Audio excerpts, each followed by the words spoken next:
നമസ്കാരം ചേട്ടാ, രാവിലെ എങ്ങോട്ട് പോകുന്നു? രാവിലെ ഇവിടെ വിട്ടിറങ്ങി വന്നതാ. രാവിലെ ജോലിക്ക് പോകാനാണോ അതോ ജോലിക്ക് വരണ്ടോ? ജോലിക്ക് വരാം. എന്താ ജോലി? ഞാൻ ഇവിടെ ഈ ബസ്സിനകത്ത് രണ്ടിപ്പിരിപ്പ് ഇഞ്ചി ഇവിടെ കച്ചവടമാണ്. ഇഞ്ചി മിഠായി നമ്മൾ യാത്രയ്ക്ക് പോകുന്ന സമയത്ത് ഇഞ്ചി മിഠായി നമ്മൾ ചെയ്തുകൊണ്ടിരിക്കുന്നത് ഈ പണി തന്നെ. വാർത്ത കളിക്കാൻ പറഞ്ഞുകൊണ്ടിരിക്കുന്നത് നമ്മൾ രണ്ടുപേരും ഒരേ അർത്ഥത്തില, ഒരേ തൊഴിലാളികളാ. ചേട്ടൻ ഇഞ്ചി മിഠായി അല്ലെങ്കിൽ കടല. ചേട്ടൻ എങ്ങനെ പറയുന്നത്? ഇഞ്ചി മിഠായി സൗണ്ട് നല്ലൊരു മാറും. ആ സമയമാകുമ്പോ സൗണ്ട് എങ്ങനെ പറഞ്ഞേ? ഇഞ്ചി മിഠായി, ഇഞ്ചി, ചുക്ക്, കുരുമുളക്, ഏലക്ക, ജീരകം, ഗ്രാമ്പൂ ഒക്കെ ചേർന്ന് ഇഞ്ചി മിഠായി യാത്രാവേളയെ കഴിക്കാൻ വളരെ നല്ലതാണ്. അതെ, ഇതാണ് ആ സമയമാകുമ്പോഴും നമ്മൾ ഈ വാർത്ത അവതരിപ്പിക്കുന്നത്. അതേപോലെ ടി പ്രസാദ് ഒക്കെ സാധാരണ ചായ കുടിക്കുന്ന സമയത്ത് ടി പ്രസാദ് അതൊക്കെയാണ് കേട്ടോ കാര്യങ്ങളെന്നൊക്കെ പറയും. വാർത്ത ലൈവ് വരുന്നത് ടി പ്രസാദ് അരുൺ എന്ന് പറയുന്നത് അല്ലേ? അതുപോലെ നമ്മൾ വാർത്ത വായിക്കുന്ന പോലെയാണ് നമ്മൾ ഇഞ്ചി മിഠായി വയ്ക്കുന്നതും. അതേപോലെയൊക്കെ സാധാരണ നമ്മൾ ഇതേപോലെ വർത്താനം പറയും. വണ്ടി കയറി നമ്മൾ പെർഫോമൻസ് തുടങ്ങി കഴിഞ്ഞാൽ ഇഞ്ചി മിഠായി ആൾക്കാർ വന്ന് എന്തേലും വാങ്ങിക്കും. എങ്ങനെയുണ്ട്? ഉഷാറാണോ? ഉഷാറാണ്. എവിടെയാ സ്ഥലം? ഇവിടെ അടുത്ത് കോട്ടത്തലേന്ന് പറയും. കോട്ടത്തിൽ. എത്ര കാലം ഈ പരിപാടി തുടങ്ങിയിട്ട്? 27 വർഷം. 27 വർഷമായി. കാര്യമായിട്ട് എന്തെങ്കിലും മെച്ചമുണ്ടോ? കുഴപ്പമില്ല. എന്റെ മോളെ അയച്ചു, പിന്നെ വീട്ടിലെ കാര്യങ്ങൾ ഈ പണിയുണ്ടല്ലേ? യാത്രക്കാർ ഇടപെട്ട് മോളെ അയച്ചു. KSRTC ആണ് ജീവിതം. നല്ല പറയുന്ന വെറുതെയാണ്.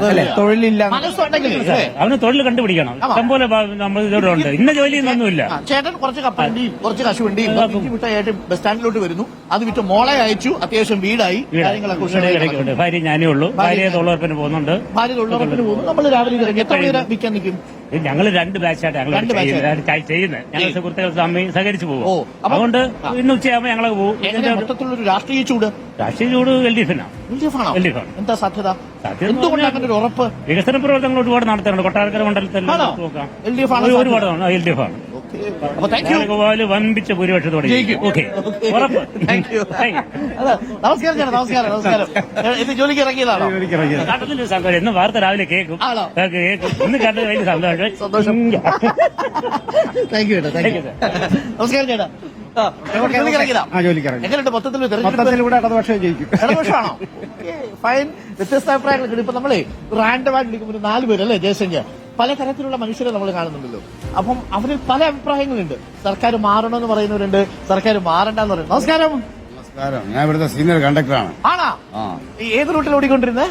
ഞാൻ ഗുരുവായൂരാണ് ഓടിക്കൊണ്ടിരുന്നത്. ലോങ് ഓടിക്കൊണ്ടിരുന്നത് അല്ലേ? എത്ര വർഷമായിട്ട്? ഞാന് സർവീസിന് റിട്ടയർ ചെയ്തോ? ഇല്ല, ഇനി 3 വർഷമുണ്ട്. 3 വർഷമുണ്ട്. ഒരു കാര്യം തുറന്നു ചോദിക്കട്ടെ. ഈ KSRTC-യിൽ സ്ത്രീകൾക്ക് സൗജന്യ യാത്ര കൊടുത്ത KSRTC-യുടെ അവസ്ഥ എന്താ? അതിനോട് ആ അഭിപ്രായത്തോട് താങ്കളുടെ ഒരു... എന്റെ കഞ്ഞുകൂടിയിൽ പാറ്റ ഇടുമെന്ന് എനിക്ക് അറിയില്ല. അറിയിച്ചാ ഞരമ്പ് രോഗികളുടെ പ്രായമുള്ളവർക്കും ഇവർക്കും വന്നു കഴിഞ്ഞാൽ പിന്നെ ഞങ്ങളെ പോലുള്ളവർക്ക് കണ്ടക്ടറാണ്. ഞാൻ സീനിയർ കണ്ടക്ടറാണ്. ഞങ്ങൾക്ക് ജോലി ഭാരം കുറയുമെന്നാണ് തോന്നുന്നത്. നഷ്ടത്തിൽ ഓടുമ്പോ ആ സൗജന്യം വന്നാൽ കുറച്ചുകൂടി ബുദ്ധിമുട്ടാകുമെന്നാണ് ഒരു പേടിയുണ്ടോ? പേടിയെന്ന് വെച്ച് കഴിഞ്ഞാൽ ഞങ്ങളൊക്കെ കുറച്ചുകൂടി KSRTC മെച്ചപ്പെട്ടോ ഇപ്പൊ അടുത്ത മാസങ്ങളിലായിട്ട്? നല്ല മെച്ചപ്പെട്ടു. ശമ്പളം കിട്ടിയോ? പ്രത്യേകിച്ച് ശമ്പളം എനിക്ക് 4 മാസം കൊണ്ട് നമ്മളെ സാറന്മാര് സുഖമില്ലാത്ത ബാച്ചില് കാര്യം ഒരു കാലം ഞാൻ കയറിയിട്ട് 22 വർഷമായി. നല്ല ആരോഗ്യമുള്ള സമയത്തൊക്കെ നമ്മളെ രക്തവും മാംസവും ഒക്കെ എടുത്തിട്ട് സുഖമില്ലാതെ വന്നപ്പോഴത്തേക്കും ആബ്സെന്റ് റിപ്പോർട്ട് തന്ന് തൃശ്ശൂരിൽ നിന്ന് ഞാൻ ഇപ്പൊ കിളിമാനൂരിൽ ഇവിടെ വന്നിരിക്കുകയാണ്. അപ്പൊ 4 മാസം കൊണ്ട് ശമ്പളം ഇല്ല, വിത്തൗട്ട് സാലറിയാണ്. കാര്യം AC-ക്കകത്തൊക്കെ ഇരിക്കുന്ന വലിയ സാറന്മാർക്കൊക്കെ കറക്റ്റ് എല്ലാ ആനുകൂല്യങ്ങളും കിട്ടുന്നുണ്ട്. അങ്ങനെയുണ്ട് കേട്ടു. അതുകൊണ്ട് നമ്മൾ പരിശോധിക്കണം. ഓക്കെ, അപ്പൊ ചേട്ടാ ഉഷാറായി നടക്കട്ടെ കാര്യങ്ങൾ. സർക്കാർ മാറണമെന്നൊരു അഭിപ്രായമുണ്ടോ? സീനിയർ കണ്ടക്ടർ അത് വന്നാലും ഞങ്ങളെപ്പോലുള്ള സാധാരണ തൊഴിലാളികൾക്ക് നേട്ടം ഉണ്ടാവണം. Okay, thank you. അപ്പൊ ഉഷാറാവട്ടെ ചേട്ടാ. അപ്പോ നമസ്കാരം ചേട്ടാ. ഇവിടെ KSRTC-യിലാണോ അതോ? ഇല്ല, ഞാൻ ഇവിടെ ഓട്ടോറിക്ഷ. ഇവിടെ നിങ്ങൾ മറ്റേ നയാര പമ്പിന്റെ ആണോ? അല്ലല്ല, വണ്ടി ഓടിക്കുക. അപ്പൊ ഇതിന്റെ ഇത് വെറുതെ കിട്ടുന്നതാണോ? അടിക്കുമ്പോൾ പുതിയൊരു പമ്പ് ഉദ്ഘാടനം ഉണ്ടായിരുന്നു. ഓട്ടോ ഡ്രൈവറാണ്. അതെ.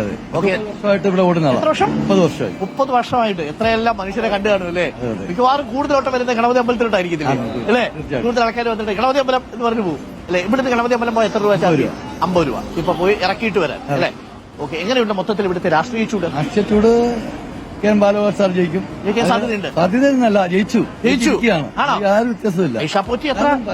ഒരു 10-20 വർഷം കൊണ്ട് ഒരു വികസനം കൊട്ടാരക്കരയ്ക്ക് ഉണ്ടായിട്ടില്ല. ബാലഗോപാൽ സാർ വന്നതിന് ശേഷമാണ് ഒരു മാറ്റം ഇത്ര ഉണ്ടായത്. ഓട്ടോറിക്ഷ ഈ കൊല്ലം ജില്ലയിലെല്ലാം പോകുന്ന ആളാണ്.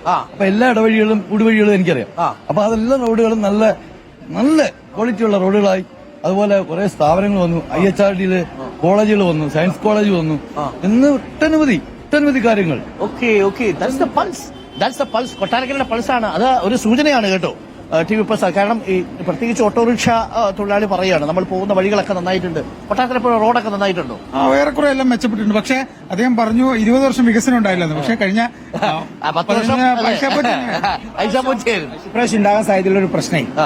ഇപ്പം ഒരു സർക്കാർ വിരുദ്ധ തരംഗം ഉണ്ടാവുമെങ്കിൽ പോലും നമ്മൾ മണ്ഡലങ്ങളിലേക്ക് തിരിച്ചുപോയാൽ അത് UDF ആയിക്കോട്ടെ LDF ആയിക്കോട്ടെ മണ്ഡലം ഗംഭീരാണ്. MLA മാരെ നന്നായി നോക്കിയിട്ടുണ്ട്. രാവിലെ എങ്ങോട്ട് ഇറങ്ങുന്നു? രാവിലെ ചെറിയ യാത്ര എങ്ങോട്ട് പോകുന്നു? ഏനാത്ത് വരെ പോകുന്നു. അമ്പലത്തിൽ എന്തോ മറ്റേ പോകാൻ തോന്നുന്നു. ആണോ? ക്ഷേത്രത്തിലോട്ട് പോകണോ? സംഘടന ഏതാ സംഘടന? BJP മണ്ഡലം പ്രസിഡന്റാണ്. അയ്യോ സോറി, പേര് അനീഷ് കേക്കേക്കര. എങ്ങനെയുണ്ട് ഇക്കുറി ഇവിടെ? നല്ല മത്സരം, നല്ല ശക്തമായ ത്രികോണ മത്സരമാണ് കൊട്ടാരക്കരയിൽ, യാതൊരു സംശയമില്ല. ഒരിടത്ത് KN ബാലഗോപാൽ, ഒരു തൈഷ, ആർ രശ്മി തന്നെ കൊട്ടാരക്കരയിൽ. തീർച്ചയായും മണ്ഡലത്തിനൊരു രാഷ്ട്രീയ സ്വഭാവം മാറുന്നുണ്ടോ? തികച്ചും നല്ല മാറ്റമാണ്. കാരണം ഇടതും വലതും മതിയായി എന്ന് തന്നെയാണ് കൊട്ടാരക്കര ചർച്ച ചെയ്യുന്നത്. കാരണം കഴിഞ്ഞ 20 വർഷമായി വികസന മുരടിപ്പാണ് കൊട്ടാരക്കരയിൽ. 15 വർഷം ഐഷ പോറ്റിയും 5 വർഷം ബാലഗോപാലും കൊട്ടാരക്കര ഇല്ലാതാക്കി കഴിഞ്ഞു. വരുന്നത് സംബന്ധിച്ച് ചില പാർട്ടി ചില അഭിപ്രായ വ്യത്യാസങ്ങളൊക്കെ ആദ്യം ഉണ്ടായിരുന്നു, അതൊക്കെ മാറിയോ? തീർച്ചയായും ആരോപണങ്ങളുണ്ടാവും. ഒരാൾ പാർട്ടി മാറി വരുമ്പോൾ സ്വാഭാവികമായും ആരോപണങ്ങളുണ്ടാവും. അനീഷിനെ പോലെയുള്ള ആൾക്കാരൊക്കെ വളരെ സ്ട്രോങ് ആയിട്ട് ഇവിടെ ഉണ്ടായിരുന്നല്ലോ ഈ മണ്ഡലത്തിൽ മത്സരിക്കാൻ. അതല്ല ഒരിക്കലും അല്ല. നമ്മൾക്ക് ജയിക്കാൻ സാധ്യത ആർക്കാണോ കൂടുതൽ അവരെ മത്സരിപ്പിക്കുക എന്നുള്ളതാണ്. എന്തുകൊണ്ട് രശ്മി ജയിക്കണം? 2 വാചകത്തിൽ. രശ്മി ജയിക്കേണ്ടത് കൊട്ടാരക്കരയുടെ വികസനത്തിന് വേണ്ടി രശ്മി ജയിക്കണം. നമ്പർ 2, ഈ നാട്ടിലെ ജനങ്ങൾക്ക് സുരക്ഷിതമായി ഇറങ്ങി നടക്കാൻ സാധിക്കണം, അവർക്ക് തൊഴിലവസരങ്ങൾ ഉണ്ടാകണം, അവർക്കുണ്ടാകുന്ന മാറ്റങ്ങൾ, ഈ മാറ്റങ്ങൾ ഉണ്ടാകണം കൊട്ടാരക്കരയിൽ. ചെറുപ്പക്കാരന്റെ അഭിപ്രായം എന്താ? ചെറുപ്പക്കാരുടെ അഭിപ്രായം എന്ന് പറഞ്ഞാൽ ഇവിടെ ഒരു വികസനവും ഇതുവരെ നടക്കുന്നില്ല. നമ്മുടെ അഭിപ്രായം കൊട്ടാരക്കരയിൽ വികസന മുരടിപ്പാണ്. ഈ വികസനം വരണമെങ്കിൽ ഇവിടെ NDA വരണം. ചേട്ടന്റെ അഭിപ്രായം എന്താ? ബാലഗോപാൽ ജയിക്കണം. അത് ശരി, എന്തുകൊണ്ട്? LDFന്റെ വികസന പ്രവർത്തനങ്ങൾ ഇവിടെ കാര്യമായ വികസനം ഇല്ലെന്നാണ് ചേട്ടൻ പറഞ്ഞത്. അല്ല, തുടർന്നുള്ള വികസന പ്രവർത്തനങ്ങൾ നടത്തിക്കൊണ്ടിരിക്കുന്ന വികസന പ്രവർത്തനം തുടർന്നും കൊണ്ടുപോകണമെന്നുണ്ടെങ്കിൽ ബാലഗോപാൽ ജയിക്കും. ലക്ഷ്മി വന്നാൽ കേന്ദ്ര സർക്കാരിൽ നിന്ന് കൂടുതൽ ഫണ്ട് കിട്ടും. അതൊന്നും എനിക്കറിയത്തില്ല. പക്ഷെ ബാലഗോപാൽ മതി. ഓക്കെ, ശരി. അതാണ് വ്യത്യസ്ത അഭിപ്രായങ്ങൾ. മണ്ഡലം പ്രസിഡന്റ് ഞാൻ തെറ്റിദ്ധരിച്ചു. പക്ഷേ രാവിലെ ഇവിടെ യാത്ര പോകാൻ വേണ്ടി നിൽക്കുന്ന പോലെ തോന്നി. Thank you. ഉഷാറായി പോകുന്നു. വളരെ ഉഷാറാണ്. ഈ തെരഞ്ഞെടുപ്പിന് ചൂടൊക്കെ എങ്ങനെയുണ്ട്? മുൻ കേന്ദ്രമന്ത്രി സ്മൃതി ഇറാനിയുടെ റോഡ് ഷോയാണ് വൈകിട്ട് ഇവിടെ ഈ കൊട്ടാരക്കര ടൗണിൽ. സ്മൃതി ഇറാനിയുടെ തയ്യാറെടുപ്പുകളാണ്. ഉഷാറാവട്ടെ. Thank you. അപ്പൊ രശ്മിയോടുകൂടി രശ്മി എത്തട്ടെ അല്ലേ? കൊട്ടാരക്കര മാറാൻ പോകുന്നു. മാറാത്തത് മാറാൻ പോകുന്നു. Okay, thank you. പ്രിയപ്പെട്ട പ്രേക്ഷകർ, സമയം 7:29 നമ്മൾ കൊട്ടാരക്കര ബസ് സ്റ്റാൻഡിലൂടെയാണ്. വ്യത്യസ്ത അഭിപ്രായങ്ങൾ കേട്ടു. അതും ഒരു അഭിപ്രായം പൊളിറ്റിക്കലാണ്, കാര്യം സംഘടനാ പ്രവർത്തകരാണ് അല്ലെ? പക്ഷേ രശ്മിയുടെ വരവ് അവരുടെ ക്യാമ്പിൽ കുറച്ചുകൂടി പ്രതീക്ഷ ഉണ്ടാക്കിയിട്ടുണ്ടെന്ന് തോന്നുന്നു. അതായത് BJPക്ക് കഴിഞ്ഞ തെരഞ്ഞെടുപ്പുകളിൽ 19,000-ഓളം വോട്ടുകളാണ് ഉണ്ടായിട്ടുള്ളത്. അപ്പൊ ഇത്തവണ ആ വോട്ട് ഉയർത്താം, ഇവിടെ കൃത്യമായ ഒരു സാന്നിധ്യം ഉറപ്പിക്കാൻ BJPക്ക് ഒരു ചെക്ക് വെക്കാം. ആ